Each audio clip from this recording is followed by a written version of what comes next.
at the Moon Eyes Christmas Party, Irwindale Speedway. If it's cool and you're looking for inspiration, this is the place to go. There are hot rods, customs, lowriders, you name it, it's all here. Kind of between projects, I don't know where I want to go next, so everything's here, just looking for that one thing that sparks an interest. I'm looking for anything weird or unique. You know, people are willing to take a risk. I like the wild stuff. And there's nothing wrong with a monster truck either. Watch your show. Like I love those cars you build, man. Thanks. Good to meet you. Good to meet you, man. You make the most craziest cars, man. That thing, beautiful. Best job I ever had, man. Seems like everybody that stops me has a question about the show. So we decided to open up and just answer some questions. Love the show. My question for Ian is, what is your dream car to build? My question for Ian is, if you decided to do an aircraft, what kind of aircraft would you do? Pleasure meeting you. I should have brought my kids, man. Well, it's always next year. Come every time. Ian, I got a question for you. When you're building a car, do you start by the look of the car? I was wondering when you're gonna build a 65 fastback on Mustang, because I'm a Mustang guy. Love your show. Pleasure. Absolutely. One more time. All around. My bad. Take care, man. Things like the bubble top. How do you ever think of how to do that? Question that I had for Ian, honestly, was where did it all start, man? Like, where did this creativity and the fabrication skills come from? I don't know. I figured we'd just open up the whole show, just kind of give some back, answer the people. People always ask me what's my favorite part about building cars. For me, it's the unexpected. See you later. I like having fun at work. I'm always looking for ways to keep things around the shop interesting. Sometimes I get really weird requests from clients. Literally, this car lifts up, spins around. It's kind of half carnival ride, half Thunderbird. Working with clients is always interesting.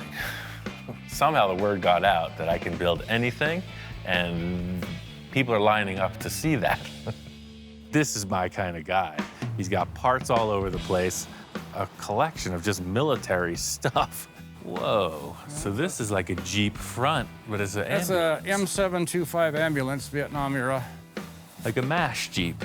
I used to have all of them. I had the 715, the 726, and the 724. And as years have gone on, I got a few other little military things laying around. Holy moly. He said he had a big truck, so I'm thinking like a lifted 4x4 or something. I walk up on it, and this is like massive. Now, it's a Mack 10-ton, 10-wheel drive, and M123A1 Charlie. I don't know what all that means, but I could tell it's big, it's heavy duty, it's all business. It was for hauling tanks or armored vehicles. I ended up getting it from my friend that had a wrecking yard. Cost me a searchlight off of a World War II destroyer that I had. So, I mean, what's the end game? What's your ultimate plan for this fine The end machine? game, I'm going to use it as a fully self-contained all-terrain motorhome when I want to go camping and or four-wheeling. Anywhere. And pretty much anywhere if it'll fit. I see. Every day is a new adventure. I never know what's coming through the door. You know the saying, necessity is the mother of invention? That was definitely the case with my electric dune buggy trick.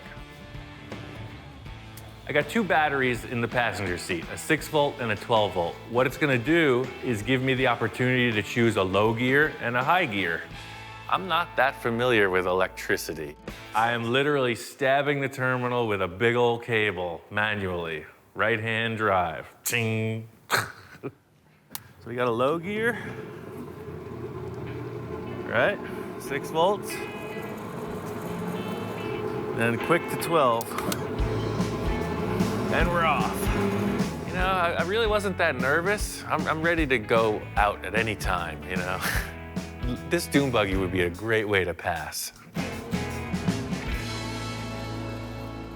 I spent a lot of time indoors in the shop, so sometimes nature and myself don't see eye to eye. Oh shit, there's wasps all over the place. I disturbed somebody's home. They've been in residence a long time. As he's passing the fender down, he disturbs the hornet's nest that's underneath the second fender. Did he get stung, did you? Ian's a big guy, but he moved pretty darn quick up to that land sea container.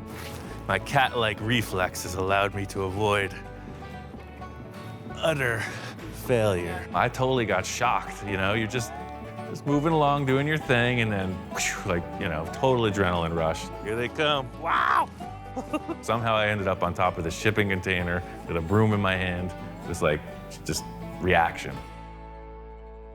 With every project, you are looking forward to the first time you start it up, you know? Get that thing going and you're cruising the boulevard. Sometimes it doesn't always work out that way. Whoa, whoa, whoa! Holy shit. What do you got? Nothing. You got any rags or anything? And all of a sudden, it's like, this whole thing just starts up in flames, you know? I've lit stuff on fire plenty of times. I'll grab a rag, you know, casually walk around the shop. I turn my head and it's a blazing inferno. This thing's been dumping fuel the whole time it's been running. I whip my shirt off, I'm trying to snuff it. No dice, this thing is hot. I guess you don't have a fire extinguisher, huh? I got 3 fire extinguishers right on the wall, and I'm like, I don't want to mess up his bike. I know what these things do, so I'm just hoping it'll go out. And that sucker is flaming. It's 7 feet tall. I gotta use the extinguisher. I puffed it lightly, you know, just a little pop, went right out. Sure thing. In the end, we didn't melt anything really. Some of the insulation on the wires got charred up. It's not the end of the world. I'm just glad you remembered you had a fire extinguisher. I was looking around all over the place. I knew where they were, but I'm just like, I don't want to make a mess. It's only Kai's motorcycle. I don't want to dirty the floor. Thanks a lot. One of the most fulfilling things in all of these projects is that I'm kind of reliving childhood dreams. That way. It's like the magic carpet ride. I've been waiting my whole life for this. It's been said to me, if your 10-year-old self could see you now, would you think you're cool? The answer is yes. It's working. It's working. Even at 47, I'm still 10 years old deep inside. A lot of people forget that.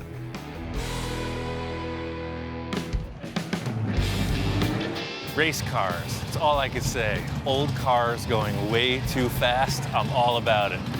Modern stuff's one thing, but yeah, nothing says danger like speeding old vehicles.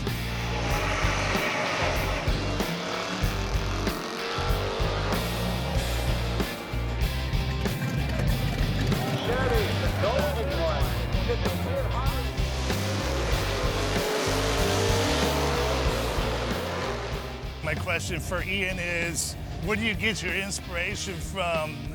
How do you still stick with using all the old school tools instead of working with modern day fabricating tools? I find inspiration in everything. I've had the opportunity to get a lot of different high-tech equipment. I just haven't had the need for it. That's kind of the thing. I like handmade stuff. This van, it's coming together. I think I'm gonna just make 2 simple round tube bumpers out of this round tube.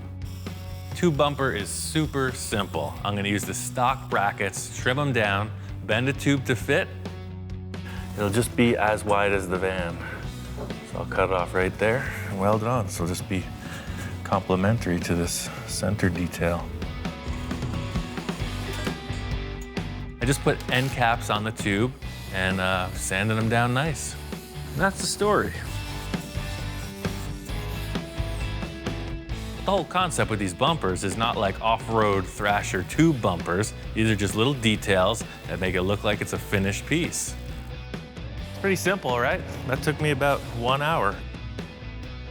See, the whole thing here was like you had this big, bulky, squared-off bumper. Now you're just showing off the shape of the body. And that's pretty cool. My whole life is just looking for stuff to manipulate into these, you know, crafts projects I do. All the interior upholstery panels are going to Jack, but the headliner is not. This is gonna be the headliner, a 6-foot reed fence with natural finish. My plan here is to take this fence and stick it on the roof. and make a nice headliner out of it. In the middle of it, if I start to think that it's kind of weird to use this, I know I'm on the right path. It's like Tiki Island in here.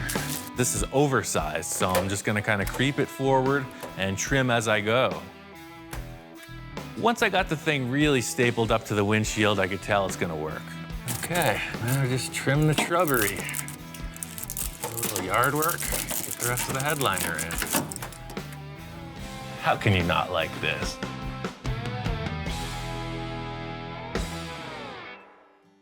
Using simple tools and simple materials, it really leaves the slate wide open. You know, working up at my friend Bill's on this truck project, his place is like junkyard heaven. He's got stuff all over. So in performing the tasks I needed to on his vehicle, you know, the sky was the limit. I've done a lot of body swaps. This is nothing new to me. The only thing is that it's bigger. I'm gonna widen these fenders 3 inches on each side. Bill's got a cool old license plate he wants to use, and I got an idea on how to incorporate a special frame into the front bumper. I guess the challenge is to find a piece that is strong enough to support the weight of the whole nose of the truck. Huh. I'd say that looks like a license plate frame. Some kind of piece of an old tractor. Recycle. The whole concept with reusing material is that it gives you something you couldn't have thought of in advance. That's my trip, man. That's what I like to do. Find something and make it work. This is gonna be a recessed shape for the license plate to hang out in. The bumper is convex, it's curved on the front. The lip is about the same as this, about 2 inches, but then it curls forward. So I just left a lot of extra material out here so I can just put each side of the bumper welded in here and it'll be real strong. We took his truck all the way. It's one of my favorite projects ever. Every time I see that truck, I like it more and more.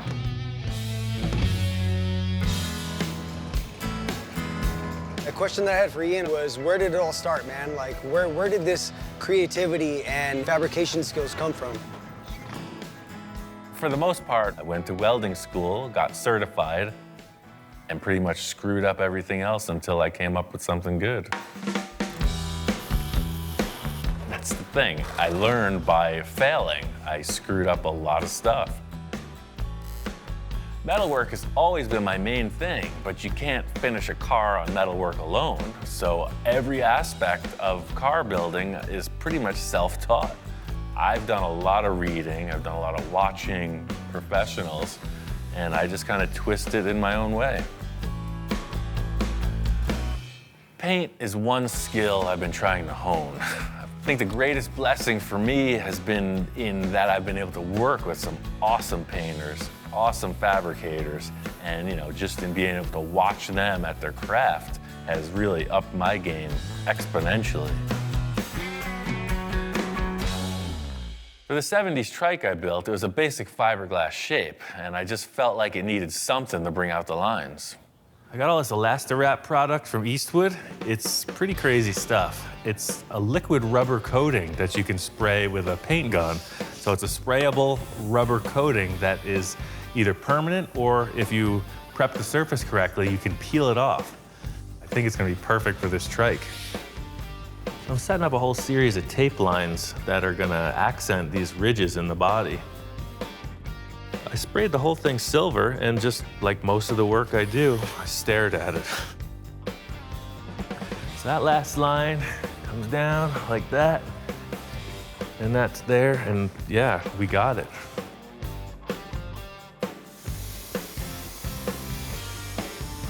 All right, it's the moment of truth. Oh, look at that. Quality control. Here he is. What do you think, man? I'm pretty happy with this. I think if I clear coat the whole thing with this really fine metal flake, it's just gonna give a little pop in the sunlight.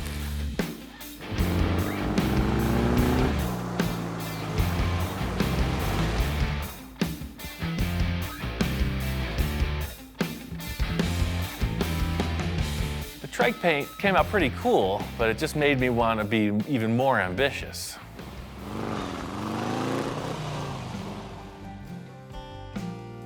I built the cartoon hot rod for my friend Mark.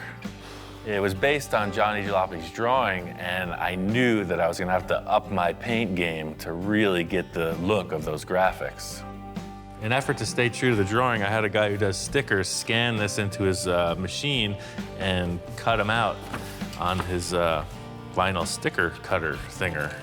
The whole thing with this project is proportion. If I just stuck a generic number 5 on the side, it wouldn't look like the drawing. So just like the rest of it, I'm gonna try to tailor this graphic on the door so that it fits the proportion of the vehicle, and I think that's just gonna nail it.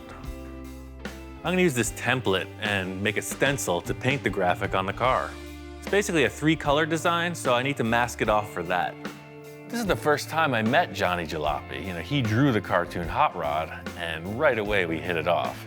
I could never imagine anybody taking a drawing of mine and building it in real life. Of course, it's a dream. I sent Johnny a message, told him, hey, we're gonna build this thing. What do you think? And at that moment, I was like, really? Are you kidding me? Cheesy to say a dream come true kind of thing, but you know, it is. I'm glad that Johnny's on board. Super excited. It makes me really want to do this thing right and get all the details in order.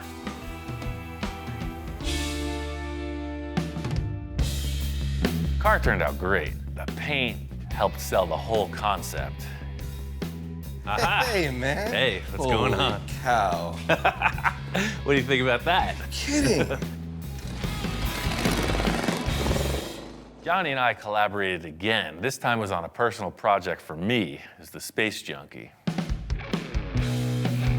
With this project, I really wanted to push the limits, come up with a really unique paint scheme. I'm a little nervous, way excited, because you know, we'll peel and pack just to see if the graphic worked. And the more that got peeled back, the more excited I got. You know, like it's gonna work. Once I got the brown paint on, we pulled off the tape. It's looking good, but it's still kind of unknown until we get the second color in place. The whole design gets taped over yet again for another color. This part becomes super critical, that we really are meticulous in making sure that the turns are good and the lines are crisp, because this is gonna be the graphic. The next color was this cream tone, and that has the silver flake in it. We put that on, and you can really see the effect of the metal flake. Pulling off the last set of tape, you really see the contrast, and that's it. It's sparkly. It's like Las Vegas. So we laid graphics down, we got this cool chassis, and now it's the excitement of knowing that Ian always takes it to the next level. And what is that next level gonna be?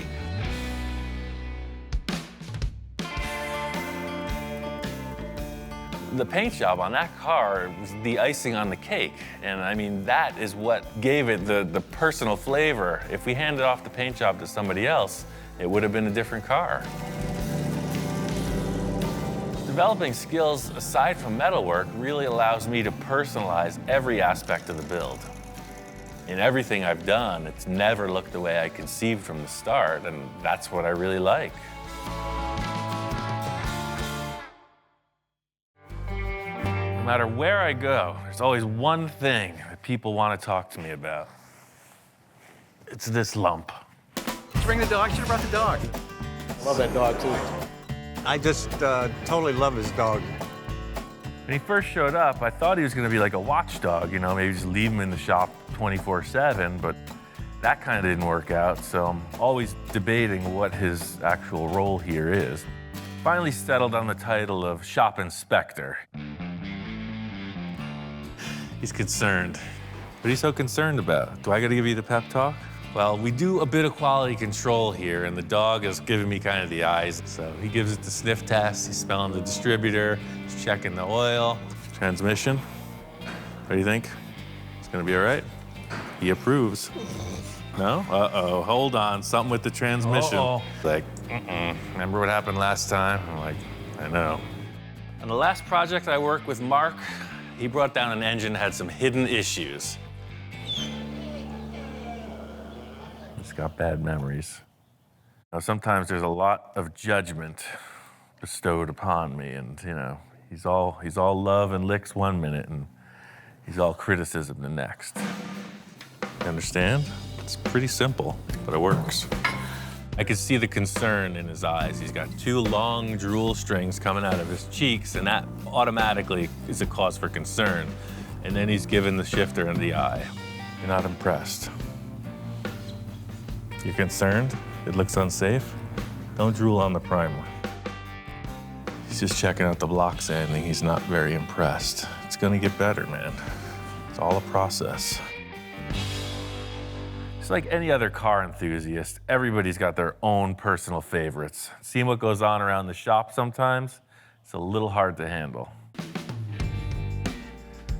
I think we're just gonna trade out somebody's water bowl. Here you go, drink up. Look at that. Now that is a shape. Stainless steel. You need this? I didn't think so. Not really sure what his favorite builds are, but 100% on what his least favorite was. This is being repurposed. It's just part of what we do here.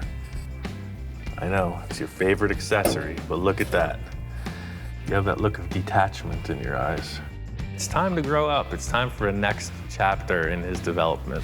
I can put some kind of a gauge right here on the space. This is gonna be painted and finished like the rest of the car. I'm just looking for the right shape. Don't look so concerned, man. I'll get you another one. Even though it pretty much hurt his feelings, in the end, he loved the dashboard.